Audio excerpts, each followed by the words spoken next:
Welcome to our channel. Today we how to restore Postgres backups in Amazon RDS using PITR detailed guide step by step clearly. To restore PostgreSQL backups in Amazon RDS using point-in-time recovery, start by logging into your AWS management console. Navigate to the RDS dashboard. Select the PostgreSQL instance you want to restore. Identify the timeframe for your recovery. Make a note of the preferred timestamp for the recovery process.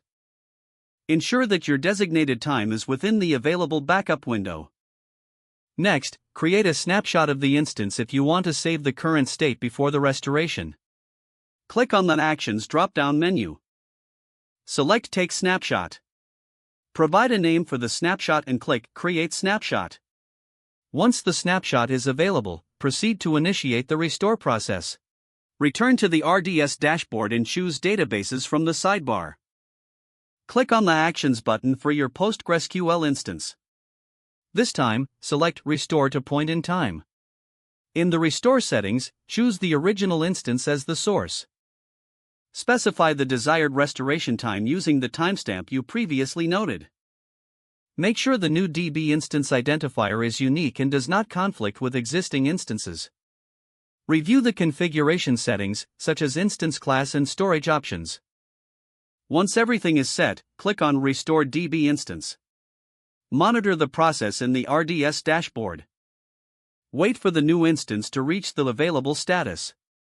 Once available, you can connect to the restored instance and verify the data.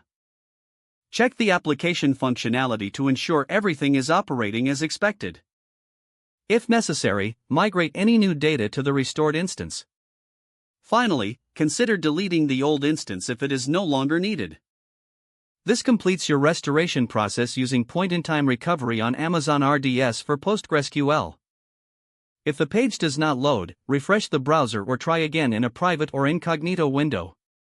Make sure you are using the correct email address, then retype it carefully to avoid small typos. If your password is not accepted, use the reset option and create a new strong password you can remember. Check your spam folder for verification or security emails, then complete any requested confirmation steps.